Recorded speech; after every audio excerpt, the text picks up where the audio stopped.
जय राजा। नमस्ते विद्यार्थी मित्रों, केम छो? मजामां?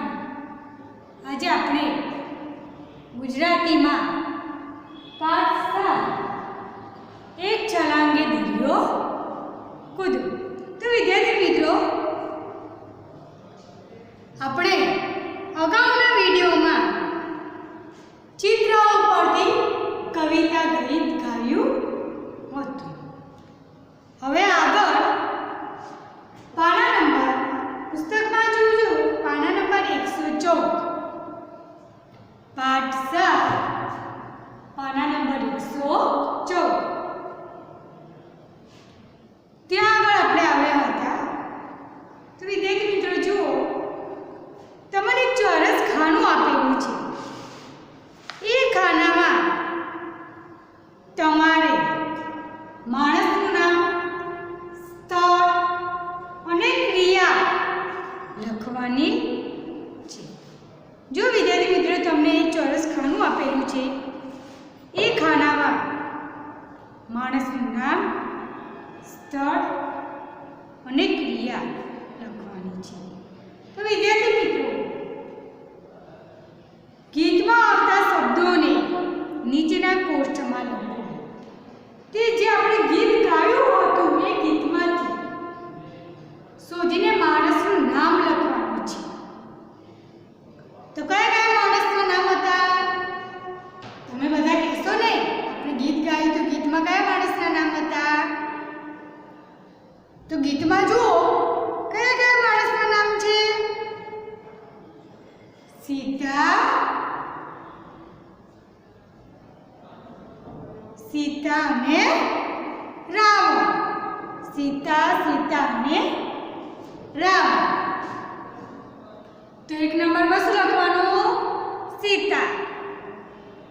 आम पछी जो विद्यार्थी मित्रों आगळ स्थळ छे, स्थळ में शुं लखशो? आपणे पुस्तक में कविता में जोवानुं स्थळ में कई स्थळ छे? अशोक वन। पछी क्रिया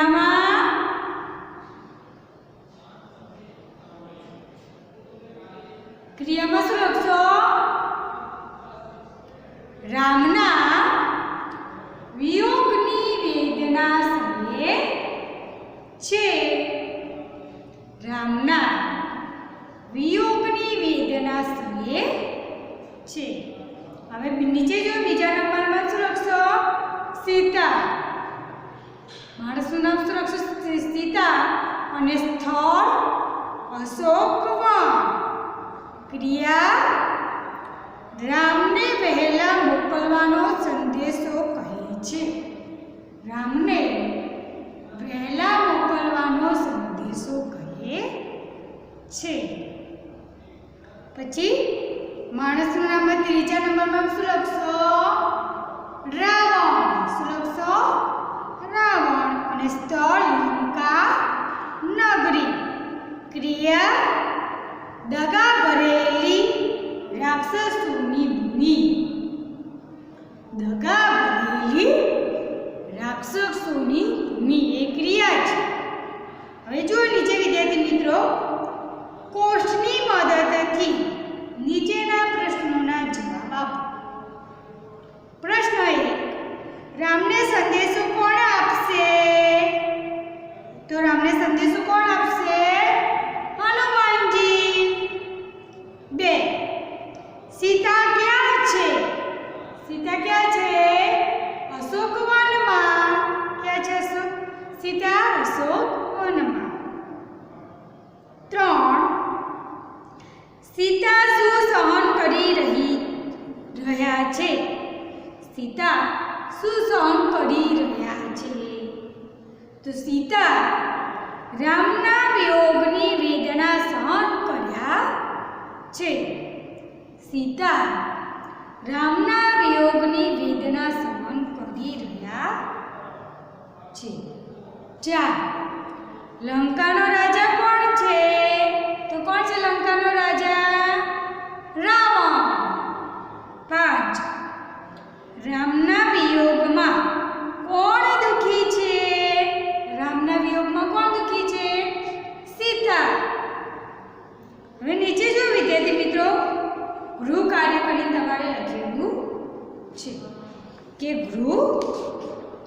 કાઢી. તો શું એ ગૃહ કાર્ય ચાલો આપણે વાંચીએ. તમારા ગામમાં રામ, લક્ષ્મણ, સીતા, હનુમાન વગેરેના ગીતો ગવાતા હશે. તમારા ઘરમાં કે પાડોશમાં રહેતા વડીલો પાસેથી એક ગીતની 5-6 લીટી લખો. આ ગીત કે ભજનની વર્ગમાં રજૂઆત કરો. દરેક વિદ્યાર્થી એવું એક ગીત કે ભજન લખશે. તેથી દરરોજ 4-5 વિદ્યાર્થીઓ પણ રજૂઆત કરી શકશે. તો વિદ્યાર્થી મિત્રો જુઓ, હવે તમારે ગીત લખવાનું છે. બરોબર? સારું ગીત લખવાનું છે. રામ, લક્ષ્મણ, સીતા કે પછી હનુમાન વગેરેનું ગીત તમારે લખવાનું છે. એ તમે ગીત લખી દેજો. ગુજરાતીની નોટમાં લખી દેજો. બરોબર? હવે જો વિદ્યાર્થી મિત્રો આગળ હવે પાના નંબર 115 ઉપર જુઓ વિદ્યાર્થી મિત્રો. તમે સરસ મજાનું ચિત્ર આપેલું છે ને ચિત્ર. એ ચિત્ર ઉપરથી આપણે વાર્તા વાંચવાની છે. બધા વિદ્યાર્થી મિત્રો એ ચિત્ર જોયું ને બધાને? એ ચિત્ર ઉપરથી આપણે હવે વાર્તા વાંચીશું. તો ચાલો હવે આપણે વાર્તા વાંચીએ. રામ કહો હનુમાન, સીતાના કોઈ સમાચાર નથી.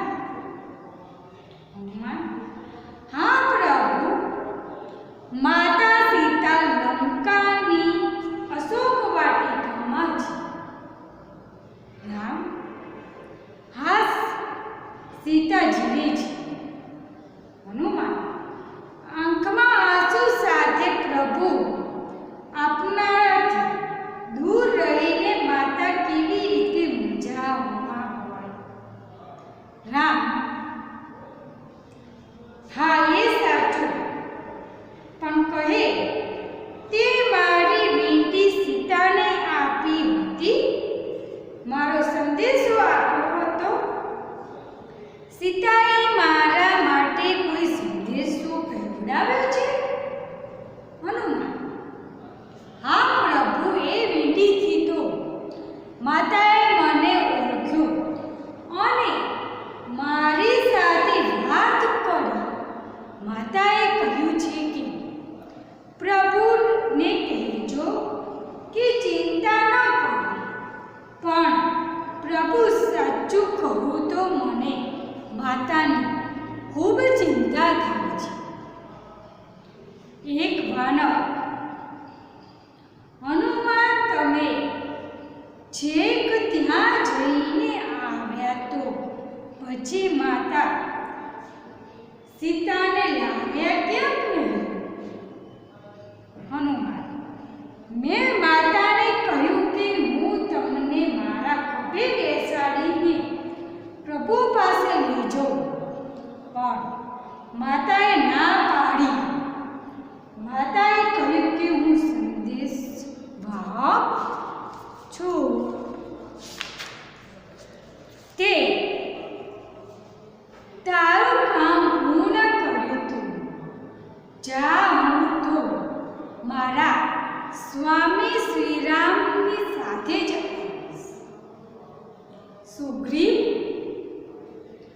ધન્ય માતા, ધન્ય પ્રભુ, પર આપણું કેવો અટલ ભરોસો. હનુમાન: પ્રભુ, આપણે હવે બહુ ઝડપથી લંકા જવું જોઈએ. અત્યારે રાવણ અને બીજા રાક્ષસો બહુ ગુસ્સામાં આવશે. કદાચ માતાને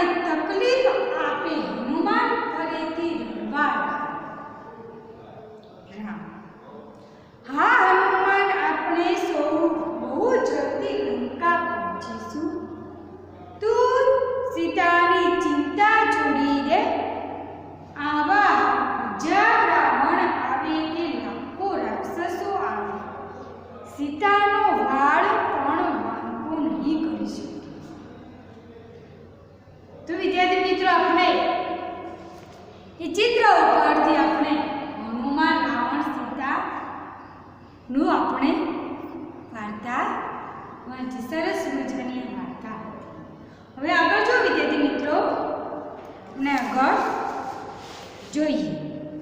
જુઓ આગળ કે ચાલો ગાઈએ ગીતડું. તો સૌપ્રથમ આપણે ગીત તો ગાઈ ચૂક્યા, બરોબર ને? ગીત ગાયું ને. હવે આગળ જુઓ, નીચેના આપેલા વાક્યો ધ્યાનથી વાંચો. આ વાક્યોને આધારે શું કહી શકાય તે જણાવો. આ માટે 5 મિત્રો જૂથમાં ચર્ચા કરો અને સાચો જવાબ શોધો. બરોબર? હવે આગળ જુઓ. હવે એક ઉદાહરણ આપેલું છે, એ ઉદાહરણમાં તમે જુઓ. એ વીંટીથી તો માતાએ મને ઓળખ્યો. એમાં નીચે ભાગ પાડેલા છે અ, બ અને ક. 3 વિકલ્પ આપેલા છે. હનુમાને વીંટી બતાવી એટલે સીતાજીએ તેમને ઓળખ્યો. રાવણે વીંટી બતાવી એટલે સીતા ઓળખી ગયા. સીતાએ વીંટી જોઈ રામને ઓળખ્યા. તો શું આવશે વિદ્યાર્થી મિત્રો? હનુમાને વીંટી બતાવી એટલે સીતાજીએ તેમને ઓળખ્યા. એ સાચું છે. હવે જુઓ બે. હવે પહેલું જુઓ, પ્રભુ આપનાથી દૂર રહીને માતાજી કેવી રીતે મજામાં હોય. હવે 3 વિકલ્પ આપેલા છે. જુઓ એ, બી અને અ, બ અને ક. સીતા દુઃખી છે, રામ દુઃખી છે, રામ અને સીતા દુઃખી છે. તો સાચું કોણ? સીતા દુઃખી છે. તો આના આગળ શું લખવાનું? સાચું. હવે બીજું જુઓ, માતાએ પ્રભુ પર કેવો અડગ ભરોસો. એ સીતાને રામ પર ડગે નહીં તેવો વિશ્વાસ છે. બ રામને ખબર છે કે સીતા જાતે પાછો આવશે. ક સીતાને વિશ્વાસ છે કે રામ લેવા નહીં આવે. તો કયું સાચું? આ ઉપર તમારે સાચું લખવાનું કે સીતાને રામ પર ડગે નહીં તેવો વિશ્વાસ છે. સાચું. 3 1000 રાવણ કે લાખો રાક્ષસ આવશે તો પણ સીતાનો વાળ વાંકો નહીં કરી શકે.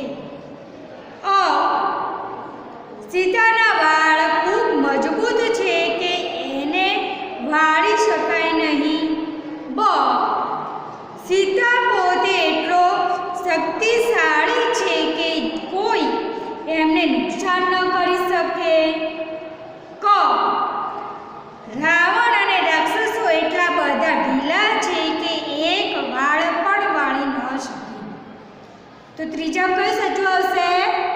બ સીતા પોતે એટલા શક્તિશાળી છે કે કોઈ તેમને નુકસાન ન કરી શકે. એ સાચું છે. 4 સાહેબ ગીત ગાયું એટલે બધું કામ પડતું મૂકીને અમને સંભળાવતા રહી.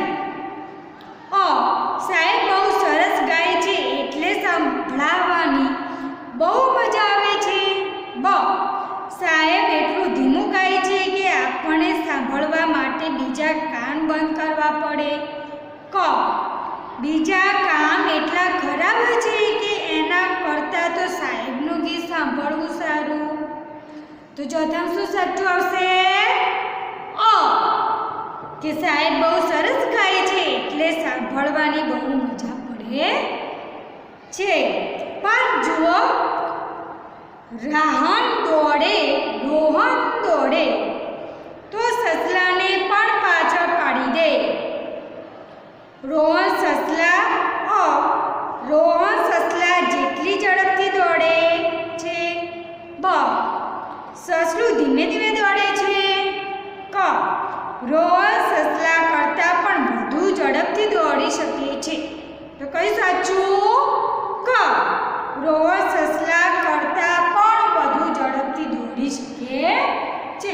તો વિદ્યાર્થી મિત્રો, મેં જે રીતે તમને સમજાવી અને લખવાનું કીધું પુસ્તકમાં આ સાચું એ તમારે લખવાનું રહેશે ને ગીત ગુજરાતીની નોટમાં લખવાનું રહેશે. આગળનું આપણે આગળના વિડીયોમાં જોઈશું. વસ્તુ